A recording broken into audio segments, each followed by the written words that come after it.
સરકાર આપણા માટે નિયમો બનાવે છે એ તો આપણે સૌ જાણીએ છીએ, પણ શું ક્યારેય એવો વિચાર આવ્યો છે કે ખુદ સરકાર માટે નિયમો કોણ બનાવે છે? આજે આપણે એ જ શક્તિશાળી વ્યવસ્થાને સમજીશું જેને વહીવટી કાયદો કહેવાય છે, એટલે કે શાસકો માટેના નિયમો. ચાલો જોઈએ કે આ કાયદો આપણને સૌને કેવી રીતે રક્ષણ આપે છે. ચાલો એક બહુ જ મૂળભૂત સવાલથી શરૂઆત કરીએ. એક એવો સવાલ જે આપણા સૌના જીવનને ક્યાંક ને ક્યાંક સ્પર્શે છે. શું સરકાર પોતાની મરજી મુજબ કોઈપણ કારણ વગર નિર્ણયો લઈ શકે છે? શું સરકારી અધિકારીઓની સત્તા પર કોઈ લગામ હોય છે ખરી? જુઓ, અહીંયા છે ને એક મૂળભૂત સંઘર્ષ રહેલો છે. એક તરફ છે રાજ્યની અપાર શક્તિ, કાયદા ઘડવાની અને લોકોના જીવનને પ્રભાવિત કરવાની શક્તિ, અને એની બરાબર સામે છે સામાન્ય નાગરિકના અધિકારો અને એમની સ્વતંત્રતા. આ બે વચ્ચે હંમેશા એક ખેંચતાણ રહે છે. તો પછી આ બંને વચ્ચે સંતુલન કોણ જાળવે છે? આ બેલેન્સ કોણ બનાવે છે? એનો જવાબ છે વહીવટી કાયદો. આ એ કાનૂની માળખું છે જે પાક્કું કરે છે કે સત્તાનો દુરુપયોગ ન થાય અને નાગરિકોના અધિકારોનું રક્ષણ થાય. તો ચાલો આ વહીવટી કાયદાને નાગરિકની ઢાલ તરીકે જોઈએ. આપણે એ સમજવાની કોશિશ કરીશું કે આ એવી કેવી વ્યવસ્થા છે જે સત્તાને જવાબદાર ઠેરવે છે અને સામાન્ય માણસનું રક્ષણ કરે છે. એકદમ સરળ શબ્દોમાં કહીએ તો વહીવટી કાયદો એટલે બીજું કંઈ નહીં પણ સરકારના જે વહીવટી અંગો છે ને, એટલે કે સરકારી વિભાગો અને અધિકારીઓ, એમના માટેની એક રૂલ બુક છે. તે સ્પષ્ટ કરે છે કે એમની સત્તા શું છે, એમની જવાબદારીઓ શું છે, અને જો તેઓ આ સત્તાનો દુરુપયોગ કરે તો એમની સામે શું કાર્યવાહી થઈ શકે છે. આ કાયદાના લક્ષ્યો એકદમ સ્પષ્ટ છે. પહેલું તો નાગરિકોને સત્તાના દુરુપયોગથી બચાવવા. બીજું, એ પાક્કું કરવું કે કોઈ પણ અધિકારી કાયદાથી ઉપર નથી. ત્રીજું, અદાલતોને સરકારી નિર્ણયોની સમીક્ષા કરવાનો હક આપવો. અને સૌથી અગત્યનું, કુદરતી ન્યાયના સિદ્ધાંતોનું પાલન થાય એ જોવું. હમણાં આપણે કુદરતી ન્યાયના સિદ્ધાંતોની વાત કરી, તો ચાલો હવે એના પર જ આવીએ. આ સિદ્ધાંતો છે ને એ વહીવટી કાયદાનો આખો પાયો છે. એને નિષ્પક્ષતાના બે મુખ્ય આધારસ્તંભ પણ કહી શકાય. આ બે લેટિન શબ્દો સાંભળવામાં ભારે લાગે, પણ એનો અર્થ બહુ જ સરળ અને શક્તિશાળી છે. પહેલું છે નીમો જ્યુડિક્સ ઇન કાઉઝા સુઆ, જેનો મતલબ છે કે કોઈપણ વ્યક્તિ પોતાના જ કેસમાં ન્યાયાધીશ ન બની શકે. કેમ? જેથી પક્ષપાત ટાળી શકાય. અને બીજું છે ઓડી અલ્ટરામ પાર્ટેમ, જેનો અર્થ છે બીજા પક્ષને પણ સાંભળો. એટલે કે કોઈપણ વ્યક્તિ વિરુદ્ધ નિર્ણય લેતા પહેલા એને પોતાનો પક્ષ રજૂ કરવાની તક મળવી જ જોઈએ. ઓકે, આ બધું બરાબર, પણ સવાલ એ થાય કે જો સરકાર આ નિયમો તોડે તો શું? સામાન્ય માણસ શું કરી શકે? અહીં આવે છે અદાલતી રીટ્સ. આ 5 એવા શક્તિશાળી સાધનો છે જેનો ઉપયોગ કરીને કોઈ પણ નાગરિક ગેરકાયદેસર સરકારી કાર્યવાહીને પડકારી શકે છે. અને આ કોઈ નાના સૂના સાધનો નથી. આપણું બંધારણ પોતે જ, બંધારણ પોતે જ કલમ 32 અને 226 હેઠળ સુપ્રીમ કોર્ટ અને હાઈકોર્ટને આ રીટ્સ બહાર પાડવાની સત્તા આપે છે. એટલે સમજી શકાય કે આ કેટલા શક્તિશાળી હશે.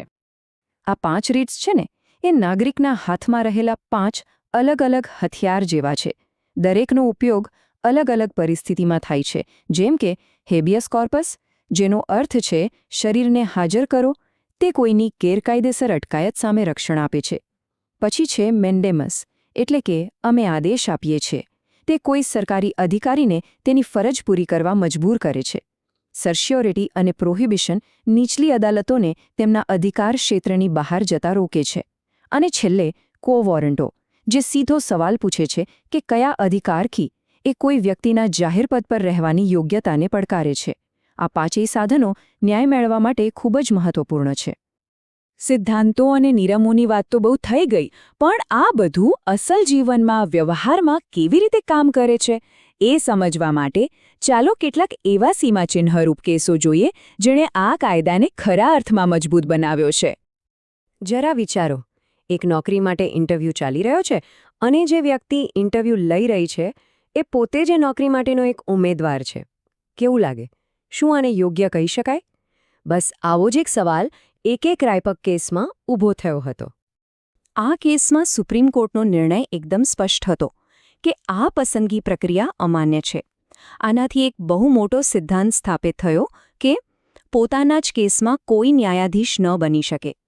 આ નિયમ ખાલી કોર્ટ માટે નથી, પણ સરકારના દરેક વહીવટી નિર્ણયમાં પણ લાગુ પડે છે. આની અસર શું થઈ?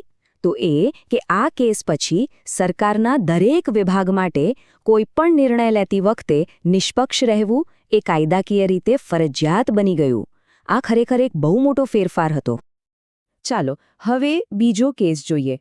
શું સરકાર કોઈને પણ કારણ આપ્યા વગર કે પછી એમનો પક્ષ સાંભળ્યા વગર એમનો પાસપોર્ટ જપ્ત કરી શકે? આ સવાલ સીધો સુપ્રીમ કોર્ટ સમક્ષ આવ્યો હતો મેનકા ગાંધીના કેસમાં. અહીં કોર્ટે એક ઐતિહાસિક ચુકાદો આપ્યો. એમણે કહ્યું કે આ કાર્યવાહી સંપૂર્ણપણે ગેરબંધારણીય છે. કોર્ટે બહુ સ્પષ્ટ રીતે કહ્યું કે બંધારણની કલમ 21 હેઠળ કાયદા દ્વારા સ્થાપિત પ્રક્રિયા એ ખાલી કોઈ ફોર્માલિટી નથી, પણ એ પ્રક્રિયા ન્યાયી, ઉચિત અને વાજબી હોવી જ જોઈએ. આ એક જ વાક્યે બીજા પક્ષને સાંભળવાના સિદ્ધાંતને ભારતીય કાયદામાં કાયમ માટે સ્થાપિત કરી દીધો. આ ચુકાદાની સૌથી મોટી અસર એ થઈ કે હવેથી સરકારનું કોઈ પણ કામ જે કોઈ વ્યક્તિના જીવન કે એની સ્વતંત્રતા પર અસર કરતું હોય, એમાં એ વ્યક્તિને પોતાનો પક્ષ રજૂ કરવાની તક આપવી જ પડે. એ ફરજિયાત છે. હવે ત્રીજો અને છેલ્લો કેસ. ધારો કે કોઈ સરકારી ટેન્ડર બહાર પડ્યું છે, કોઈ કે સૌથી ઓછી અને યોગ્ય બોલી લગાવી છે, પણ એને બદલે કોઈ બીજાને જ કોન્ટ્રાક્ટ આપી દેવામાં આવે, તો શું એ ચાલે? આર.ડી. શેટ્ટીના કેસમાં સુપ્રીમ કોર્ટે બહુ સ્પષ્ટ કર્યું કે સરકારી સંસ્થાઓ પણ બંધારણની કલમ 14 એટલે કે સમાનતાના અધિકારથી બંધાયેલી છે. તેઓ પોતાની મરજી મુજબ મનસ્વી રીતે વર્તી શકે નહીં. એમના દરેક નિર્ણયો વાજબી અને પારદર્શક હોવા જ જોઈએ. આ કેસની અસર એ થઈ કે સરકારી અધિકારીઓની જે વિવેક બુદ્ધિ હતી એ પણ હવે ન્યાયિક સમીક્ષાના દાયરામાં આવી ગઈ. આનાથી સરકારી કોન્ટ્રાક્ટ અને ટેન્ડરોમાં જે મનમાની ચાલતી હતી એના પર લગામ લાગી અને પારદર્શિતા વધી. તો આજના આખા વિશ્લેષણનો સાર શું છે? પહેલી વાત, વહીવટી કાયદો એ સરકારી શક્તિ અને નાગરિક અધિકારો વચ્ચેનું એક જરૂરી સંતુલન છે. બીજી વાત, કુદરતી ન્યાયના સિદ્ધાંતો એટલે કે નિષ્પક્ષતા એ મૂળભૂત છે. ત્રીજું, રિટ્સ એ સામાન્ય માણસના હાથમાં બહુ શક્તિશાળી સાધનો છે. અને છેલ્લે, આપણી અદાલતોએ સમય જતાં આ સિદ્ધાંતોને વધુને વધુ મજબૂત બનાવ્યા છે. તો હવે પછી જ્યારે પણ કોઈ સરકારી નિર્ણય વિશે સાંભળવામાં આવે ત્યારે મનમાં એક સવાલ જરૂર થવો જોઈએ. મેનકા ગાંધી કેસના એ 3 જાદુઈ શબ્દો યાદ રાખવાના. શું તે નિર્ણય ન્યાયી, ઉચિત અને વાજબી છે? બસ આ જ તો વહીવટી કાયદાનો આત્મા છે અને એક જાગૃત નાગરિક તરીકે આપણી શક્તિ પણ.